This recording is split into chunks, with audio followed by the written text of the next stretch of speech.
Hello and welcome back to another NHIG video. In this episode we're going to be looking at wrought iron, its characteristics, some of its properties and different types of wrought iron. Wrought iron is a fibrous material due to its method of manufacture.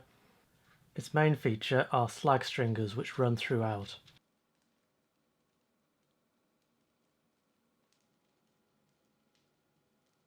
Wrought iron will spark test with dull sparks without dandelion heads.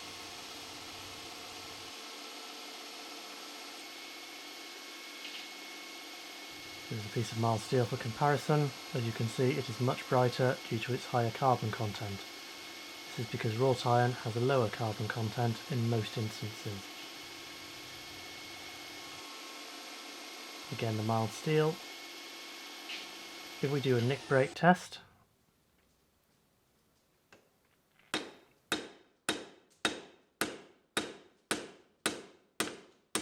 you will see that the slag laminations result in a fibrous grain.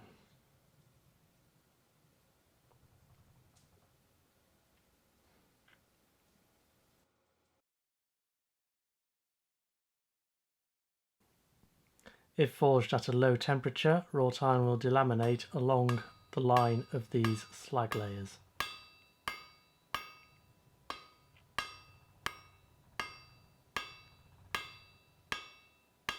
As you can see here, the slag laminations have begun to open. Therefore, wrought iron needs to be worked at a higher temperature than mild steel.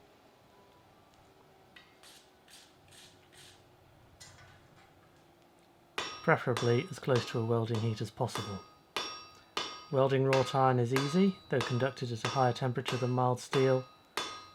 The slag laminations can act as a fluxing agent to prevent oxidization of the iron surface.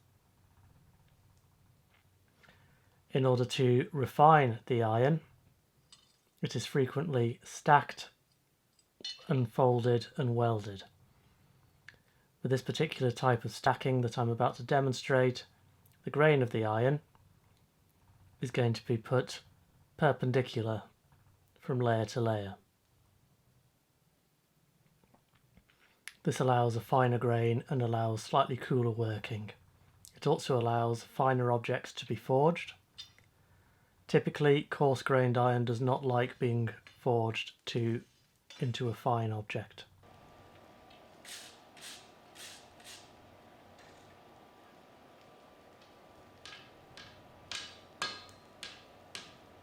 In order to create this lamination, I will fold this piece of flat iron.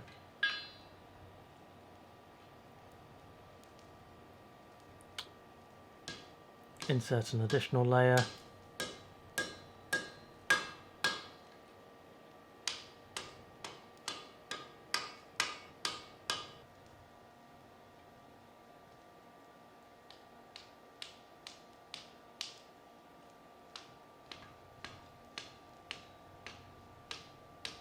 Before creating another fold and inserting the next layer.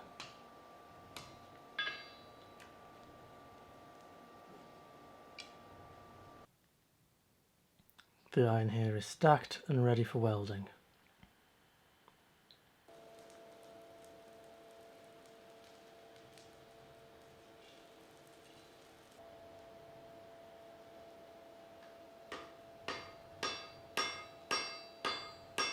And here the billet is being welded together.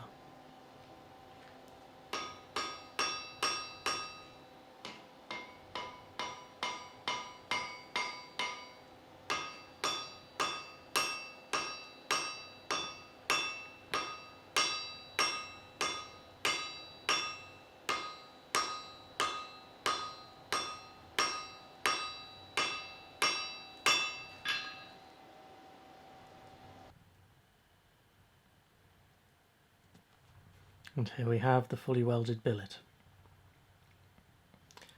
This can now be drawn out to a 20mm round section, and we will nick break test that and a nick break test is performed.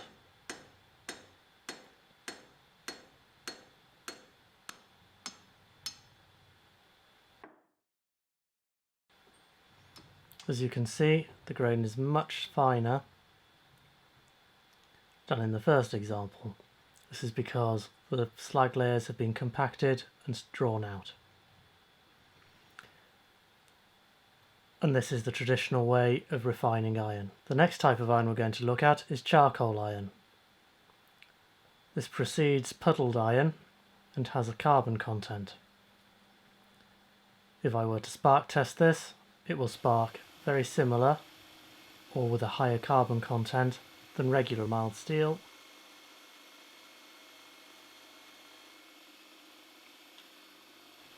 Here is some regular wrought iron.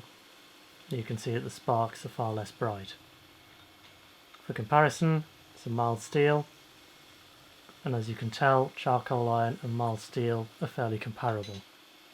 This can lead to confusion on conservation projects when wrought iron is misidentified as mild steel.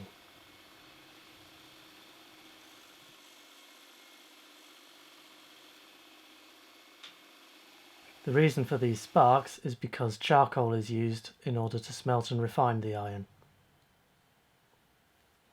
Corrosion patterns are a good indication of whether you have iron or steel, or what type of iron. Here, Victorian puddled wrought iron has corroded in layers due to the slag stringers. Here, mild steel is suffering from pitting corrosion. This is due to oxygen preferring to form CO2 rather than ferrous oxide. Another type of wrought iron is phosphoric iron. This is usually a form of charcoal iron. However, it does not have a high carbon content. Instead, you get intergranular corrosion, and it will therefore crack in a manner similar to cast iron. This can lead to confusion whereby phosphoric wrought iron is confused with cast iron. Thank you for watching.